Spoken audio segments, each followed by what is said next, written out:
ఏపీలో political heat ప్రారంభమైందని చెప్పవచ్చు. నామినేషన్ల పర్వం పెద్ద ఎత్తున కొనసాగుతోంది. అభ్యర్థులు మంచి ముహూర్తాన నామినేషన్లను దాఖలు చేస్తున్నారు. దీంతో వారి ఆస్తులు, అప్పుల వివరాలను బయటపెడుతున్నాయి. ఇక కేసుల రూపంలో నేర చరిత్ర సైతం బయట పెట్టాల్సి వస్తోంది.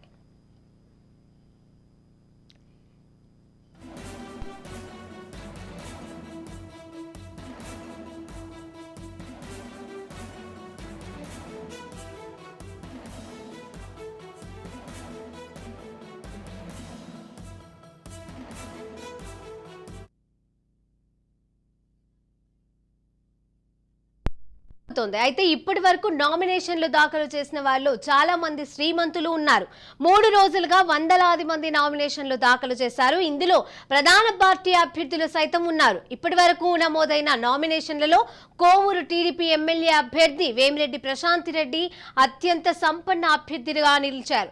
వేమిరెడ్డి ప్రశాంతిరెడ్డి, ప్రభాకర్ రెడ్డి దంపతుల ఉమ్మడి ఆస్తుల విలువ 715 కోట్లుగా చూపారు. అందులో ప్రశాంతిరెడ్డి పేరుతో 76 కోట్లు, వేమిరెడ్డి ప్రభాకర్ రెడ్డి పేరిట 639 కోట్ల ఆస్తులు ఉన్నట్లుగా అఫిడవిట్ లో పేర్కొన్నారు.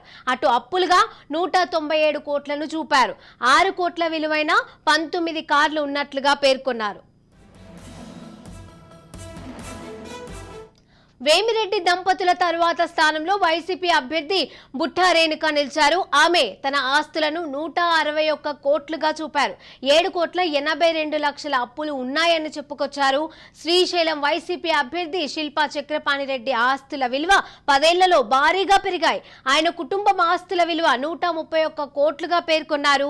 28,24,00,000 రూపాయలు అప్పులుగా చూపారు.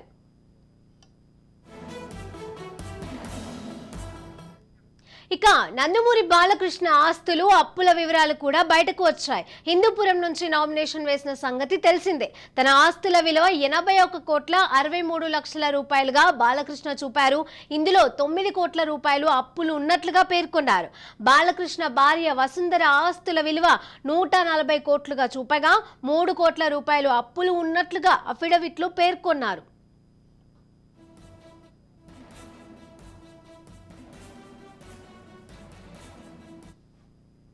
అయితే మరోవైపు మొదటిసారి ఎన్నికల రణరంగంలో అఫిడవిట్ ను దాఖలు చేసిన షర్మిల ఎన్నికల అఫిడవిట్ లో ఆసక్తికర విషయాలు ఉన్నాయి.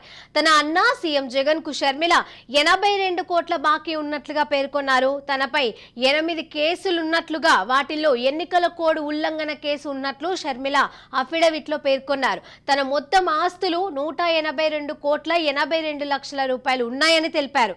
82 కోట్ల 58 లక్షల 15,000 రూపాయలు తన సోదరుడు సీఎం జగన్ కు వద్ద అప్పు తీసుకున్నట్లుగా తెలిపారు. తన వదిన వైఎస్ భారతిరెడ్డి వద్ద 19,56,682 రూపాయలు అప్పు తీసుకున్నట్లుగా షర్మిల పేర్కొన్నారు. వీటిని తిరిగి చెల్లించాల్సి ఉందన్నారు. ఇక ఏడాదికి తన ఆదాయం 97,14,213 రూపాయలు వస్తోందని షర్మిల అఫిడవిట్ లో పేర్కొన్నారు. షర్మిల భర్త అనిల్ కుమార్ ఆదాయం 3,02,61 రూపాయలు మాత్రమేనని తెలియజేశారు. దేశవ్యాప్తంగా ఎన్నికల ప్రక్రియ జరుగుతుండగా ఈ ఎన్నికల ప్రక్రియలో 4వ విడత ఎన్నికల్లో భాగంగా జరుగుతున్నటువంటి ఆంధ్రప్రదేశ్ ఎన్నికల్లో ఆంధ్రప్రదేశ్ శాసనసభ, ఆంధ్రప్రదేశ్ నుంచి లోక్సభకి ప్రాతినిధ్యం వహించబోయే అభ్యర్థులకు సంబంధించినటువంటి ఆస్తుల వ్యవహారాలు ఇప్పుడు పెద్ద చర్చనీయాంశంగా మారింది. అత్యంత ప్రభావశీలంగా ఉన్నటువంటి రాజకీయ నాయకులు, వాళ్లతో పాటు వాళ్ళకున్నటువంటి ఆస్తులు, అప్పుల డేటా అంతా ఇప్పుడు బయటకు వస్తుంది.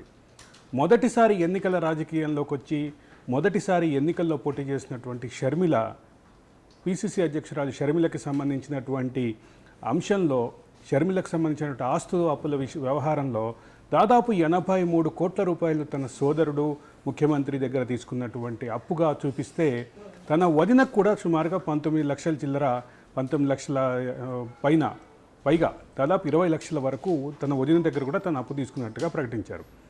ఇక రాజకీయం, ఆంధ్రప్రదేశ్ రాజకీయం అంతా వ్యక్తుల చుట్టూ, అంటే వాళ్ళకి సంబంధించిన అంశాల చుట్టూ తిరిగే క్రమంలో ఇప్పుడు కొత్తగా ఈ అంశం తెర మీదకి వచ్చింది. ఇదిలా ఉంటే ఆంధ్రప్రదేశ్ శాసనసభకి పోటీ చేస్తున్నటువంటి వేమిరెడ్డి ప్రశాంత్ రెడ్డి కానీ, నెల్లూరు నుంచి లోక్సభకు పోటీ చేస్తున్నటువంటి ఆమె భర్త కానీ, వాళ్ళిద్దరికీ సంబంధించినటువంటి ఆస్తుల వ్యవహారం చాలా రిచెస్ట్ పొలిటీషియన్స్ ఇన్ ఆంధ్రప్రదేశ్ అనే అభిప్రాయంతో వచ్చినటువంటి పరిస్థితి ఉంది. ఇక వేమిరెడ్డి ప్రశాంత్ రెడ్డి, నందమూరి బాలకృష్ణ, నారా చంద్రబాబు నాయుడు, నారా లోకేష్ ఇలా కొంతమంది ప్రముఖులకు సంబంధించినటువంటి అఫిడవిట్లను పరిశీలిస్తే చాలా దిగ్భ్రాంతికరమైనటువంటి నిజాలు బయటకు వస్తున్నాయి. బాలకృష్ణకు ఉన్నటువంటి ఆస్తులు, ఆయనకంటే ఎక్కువ ఆస్తులు కలిగినటువంటి ఆయన భార్య, ఈ వ్యవహారాలు ఇలా ఉంటే చంద్రబాబు నాయుడుకి సంబంధించినటువంటి వ్యవహారంలో నారా చంద్రబాబు నాయుడు కంటే నారా బ్రహ్మణి ఆస్తులు గణనీయంగా పెరుగుదల కనిపిస్తోంది. అదే సందర్భంలో నారా లోకేష్ కంటే నారా బ్రాహ్మణి ఆస్తులలో గణనీయమైనటువంటి పెరుగుదల కనిపిస్తోంది. ఆంధ్రప్రదేశ్ రాజకీయాల్ని రిచెస్ట్ పొలిటీషియన్స్ శాసిస్తున్నారు అనే విషయంలో ఎక్కడా అనుమానం లేదు. అదే సందర్భంలో ఆంధ్రప్రదేశ్ రాజకీయాల్లో పలువురు ప్రముఖ నాయకులు, వారికి సంబంధించినటువంటి ఆర్థిక పరిస్థితి, ఆర్థిక స్థాయి కూడా ఈరోజు విస్తృతంగా చర్చలోకి వచ్చింది. ఆంధ్రప్రదేశ్ రాజకీయాల్లో కీలకంగా ఉన్నటువంటి పలువురు నాయకులు ఆర్థికంగా కూడా చాలా బలమైనటువంటి పరిస్థితిలో ఉన్నారు. చాలా గణనీయమైనటువంటి ఆస్తులు సంపాదించారు. అదే ఆదాయ వ్యవహారాల్లో కూడా గణనీయమైనటువంటి ఆదాయం కలిగి ఉన్నారనేది చెప్పక తప్పదు.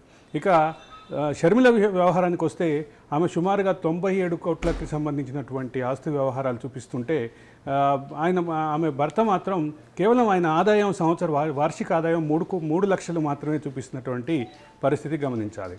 ఇది ఇలాగే ఉంటే ఇక వేమిరెడ్డి ప్రశాంత్ రెడ్డికి సంబంధించి వేమిరెడ్డి ప్రశాంతి రెడ్డి అంటే బలమైనటువంటి ఆర్థికమైనటువంటి మూలాలు ఉన్నటువంటి వ్యక్తి. అదే సందర్భంలో వేమిరెడ్డి ప్రభాకర్ రెడ్డి కూడా బలమైనటువంటి మూలాలు ఉన్నటువంటి వ్యక్తి. వీళ్ళిద్దరికి సంబంధించిన ఆస్తులు 700 కోట్లకి పైగా ఉన్నటువంటి పరిస్థితి. ఇక ఇటీవల కాలంలో ఆర్థిక పరిస్థితి అంతంత మాత్రమని జగన్ చేత చెప్పి విస్తృతంగా ట్రోలింగ్కి గురైనటువంటి బుట్టా రేణుకకి సంబంధించి ఆవిడ ఆస్తుల పరంగా 2వ స్థానంలో ఉన్నటువంటి పరిస్థితి. ఇది ఆంధ్రప్రదేశ్ రాజకీయాల్లో కీలకంగా మారినటువంటి ఆస్తులకు సంబంధించినటువంటి వ్యవహారం. ఆస్తులకు సంబంధించిన వ్యవహారంతో పాటు మరికొంతమందికి, ముఖ్యంగా షర్మిలకి సంబంధించి అనూహ్యంగా ముందుకొచ్చినటువంటి జగన్ దగ్గర అప్పు తీసుకున్నటువంటి వ్యవహారం, వదిన దగ్గర అప్పు తీసుకున్నటువంటి వ్యవహారం కూడా ఇప్పుడు విస్తృతంగా చర్చల్లో ఉందని గమనించాలి.